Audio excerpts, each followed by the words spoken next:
पाकिस्तान का social media platform देख रहे हैं आप और मैं साहिल इकबाल एक बार फिर से आपकी खिदमत में हाजिर हूँ। नाज़रीन, इस वक्त मैं मौजूद हूँ बख्शी स्टेडियम में, जो कि 2017 से जो है रिनोवेट किया जा रहा था, अपग्रेड किया जा रहा था और आज बिल आखिर यानी 5 अगस्त 2022 को इसका जो है इब्तिदा हुआ है और आज ही लेफ्टिनेंट गवर्नर मनोज सिन्हा ने इसका इब्तिदा किया है। और सबसे पहले यहाँ पर जो है रग्बी का मैच खेला गया और अब 2017 के बाद आज पहली दफ़ा यहाँ पर फुटबॉल मैच हो रहा है। और फुटबॉल की जब बात करते हैं तो हमारे साथ इशफाक साहब मौजूद हैं जो कि नेशनल टीम को रिप्रेजेंट करते हैं। आइए इनसे जानने की कोशिश करते हैं कि अब जब वादी कश्मीर को भी नेशनल लेवल का जो है स्टेडियम मिला है तो कितनी ज़्यादा खुशी है। इशफाक साहब, बताइएगा कि अब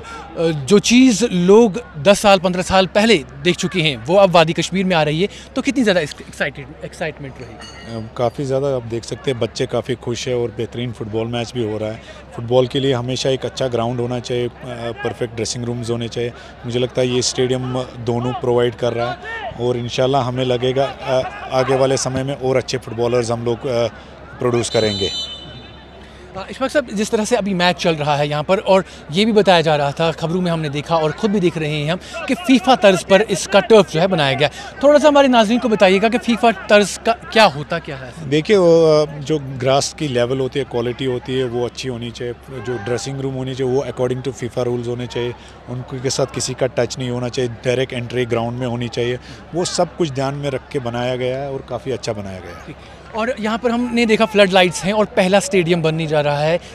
बन चुका है बल्कि, और जहाँ पर फ्लड लाइट्स होंगी और रात को भी हम मैच खेल सकते हैं। थोड़ा सा हमारे नाज़रीन को बताइएगा कि कितना ज़्यादा इसमें हमें हमारे जो बच्चे हैं या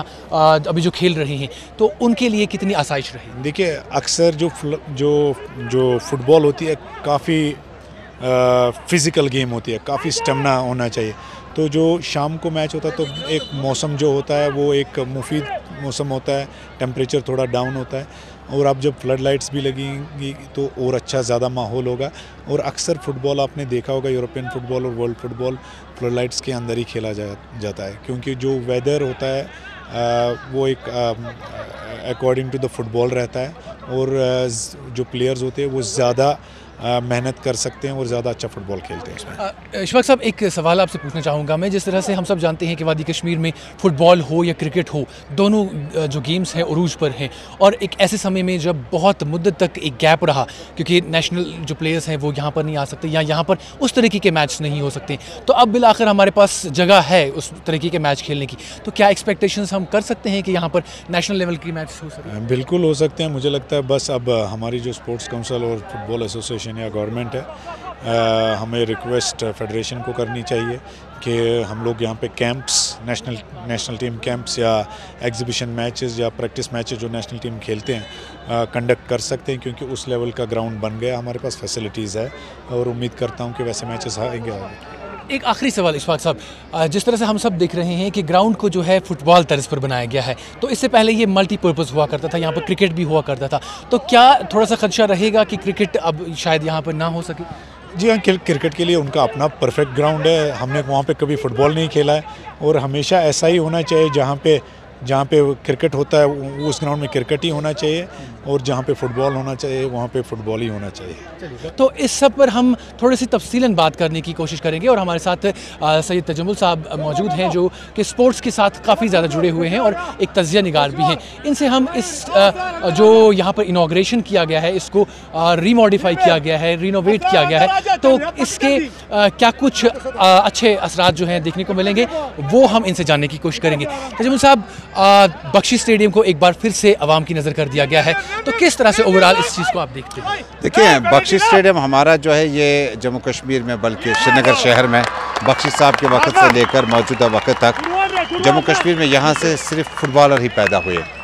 चूँकि इसको मल्टीपर्पज़ यूजेज वगैरह इस्तेमाल किया जाता है। और उसमें आपको याद होगा कि हमारा 15 अगस्त 24 जनवरी कल्चरल प्रोग्राम्स हों या बाकी इवेंट्स हों वो कराए जाते हैं, लेकिन ये हमारा अब एक्सक्लूसिव नेचुरल टर्फ पे हमारा फुटबॉल ग्राउंड बना। ये नेचुरल टर्फ है, ये कोई एस्ट्रो टर्फ नहीं है जो पोलो वी में सिंथेटिक ट्रैक लगा। ये नेचुरल टर्फ है और इस पे आपको पहली बार जब आप जम्मू कश्मीर में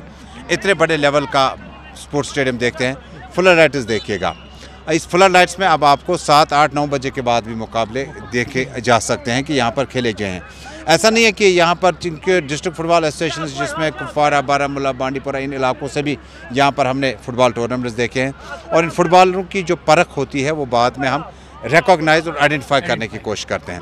अब चूँकि 40,000 हमारा अब सीटिंग कैपेसिटी होगा, ये जो टोटल अरेंजमेंट हमारा सीटिंग का होगा, पहले वक्त में चूँकि ये एरिया जो था ये पेविलियन नंबर 1, 2, 3 यहाँ पे जो था, अब इसमें सीटिंग कैपेसिटी और इनको रेनोवेट किया गया है। और जो एंट्री होती है मैदान के अंदर, जब आप अंदर आते हैं तो एंट्री बताया जाता है कि फीफा तर्ज की एंट्री होगी। जिस तरह से आप फीफा के टूर्नामेंट्स में, यूरोपियन लीग में देखते हैं, जो फुटबॉलर आते हैं, खिलाड़ी दाखिल हो जाते हैं और उसके बाद एक अजीब सा समा हो जाता है कि फ़ुटबॉल में इंसान जब आप टेलीविज़न पे देखते हैं या ग्राउंड पे जाके देखते हैं तो ऐसा लगता है कि आप भी उसी में है, उसी मैदान में है। तो उस अंदाजे से इसको बनाने की कोशिश की गई। चूँकि 2014 में जब यहाँ फ्लड्स आया तो उसके बाद काम चलाने के लिए तो बहुत कुछ था, चूँकि ये मैदान जो था या इसका जो इंफ्रास्ट्रक्चर था, इसको रेनोवेशन की बड़ी ज़रूरत है क्योंकि पानी दाखिल होने से करीबन 2-3 महीने पानी दाखिल रहा। उसके बाद मल्टीपर्पज़ के लिए इसका इस्तेमाल किया गया, लेकिन बाद में एक सोच उभरी कि फ़ुटबॉल के लिए क्यों ना हम एक्सक्लूसिव एक फ़ुटबॉल स्टेडियम जो है